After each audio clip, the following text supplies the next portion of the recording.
fans who have never been to Tongzhou Free Religions Temple take you on a full tour of the Beijing Free Religions Temple, so you can immerse yourself in the whole 180-degree deathless experience of its epic charm. The whole guided tour plan.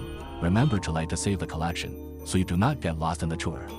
In a corner of Tongzhou district of the capital city, stands a temple with a long history and unique style, Tongzhou Free Religions Temple. This temple brings together the essence of Confucianism, Buddhism and Taoism, showing us the profoundness of Chinese culture. Along the route of the Free Religions Temple, we will take you through the beautiful legends of each site and temple building. When you step into Tongzhou Temple Square, the first thing you will see is the majestic latticework gate. The latticework gate symbolizes the gate of heaven and earth and is the starting point for us to enter the world of the temple of literature. It is an important ritual building in ancient times, and the root star, the Tian Tian Tian Xin, is the 3 stars in front of the Sea of the Emperor. Since the Song dynasty, under the reverence of successive emperors, the gate of the Temple of Confucius was prepared by the root star gate, meaning that it honors Confucius as much as it honors heaven. The use of the root star gate is limited to high-ranking ritual buildings.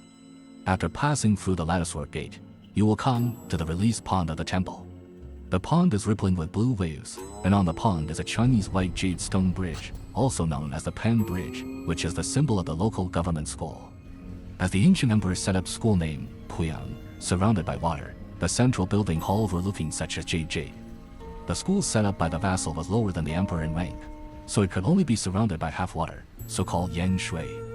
On both sides of the stone bridge on the pool are exhibition halls. The west side exhibits the development of the Tongzhou Free Religions Temple, allowing us a glimpse of the changes and heritage of this temple.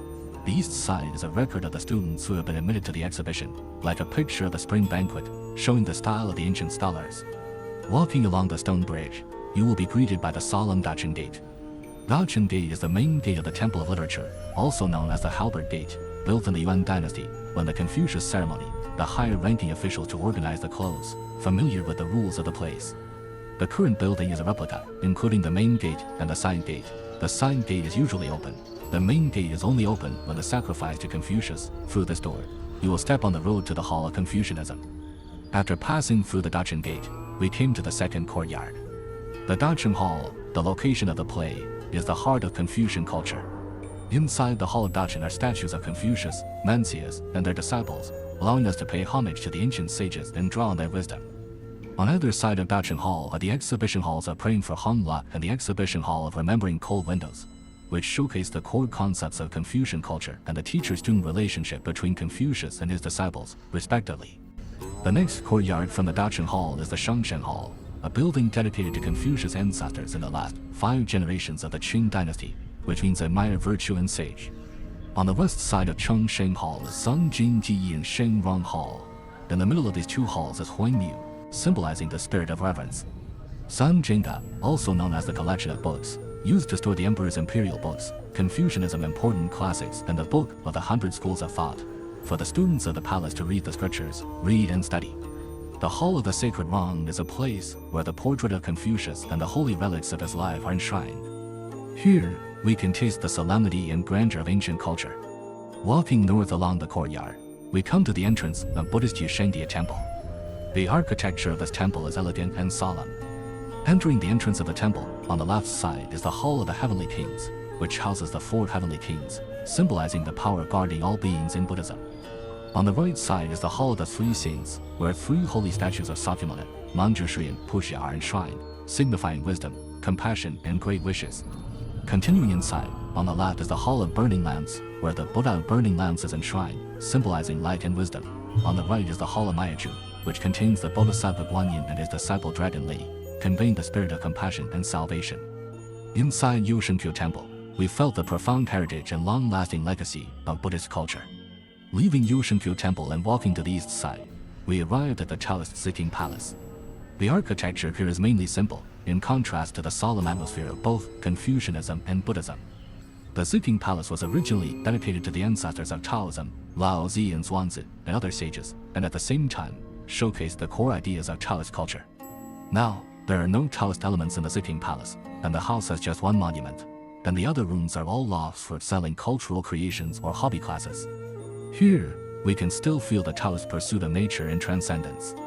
After visiting Sitting Palace, the last attraction towards the west side leads us to the Burning Lamp Pagoda. Built in the Ming Dynasty, this pagoda, The Burning Lamp Buddha Relic Pagoda, also known as Tangzhou Pagoda, is located along the Beijing-Hangzhou Grand Canal and is the tallest and largest pagoda in the Beijing area. It is a 13-story, 53-meter-high, octagonal, solid brick tower with 10 CUs. The tower is composed of 3 major parts: the Samuro pedestal, the 13-story tower body, and the 2-story lotus tower break. The brick arches on each floor are finely carved, and the Buddha, beasts, and various ornaments embedded in the tower pedestal can be seen to be exquisite even though they have undergone numerous trials and tribulations. There are bronze bells hanging from each rafter end and corner beam, totaling 2,224, which is the most number of Lin inscriptions hanging in the ancient pagoda in China. A total of 415 Buddha statues are carved on the body of the pagoda. There is also a bronze mirror on the top of the tower, which is also the largest among the ancient towers found so far. The tower is a few hundred meters away from the canal, but the tower can be seen from a distance by the canal boats. This historic tower has been damaged and rebuilt many times, but it still stands today and has become a symbol of the ancient city of Tangzhou. The famous campus building of Beijing University, Boya Pagoda, was built on the model of the Burning Lamp Buddha's Relic Pagoda. Not only does it have great cultural value, but it is also a unique viewing platform. Standing at the top of the tower, you can overlook the whole Sankyo Temple and feel the magnificence and grandeur of this temple.